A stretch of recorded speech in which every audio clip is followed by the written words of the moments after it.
नमस्कार, अन्नपूर्ण रेसिपी चॅनलमध्ये तुमचं मनापासून खूप खूप स्वागत आहे। आज बनवत आहे मक्याची भाजलेली कणस।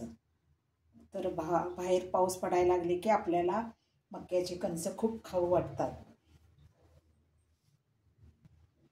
हे मक्याचं कणीस आहे, हे मी पाला काढून स्वच्छ हे करून घेतलेलं आहे। हे आता आपण भाजून घेऊया। आपलं मक्याचं कणीस भाजून तयार झालेलं आहे। आता आपण ह्याला मसाला लावून घेऊया। आणि आपण मार्केटमध्ये हे गेलं तर आपल्याला बाहेर गाड्यावर कसं कणीस मिळतंय विकत, आणि ते बघितल्यानंतर आपल्याला तोंडाला पाणी सुटते, आपण घेऊन खायासारखं आपल्याला होतंय। त्या पद्धतीने हे मी कणीस केलेलं आहे। आणि तुम्ही हे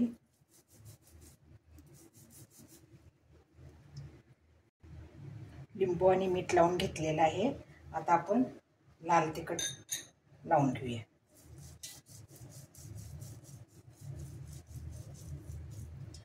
या पद्धतीने असं लावून घ्यायचं।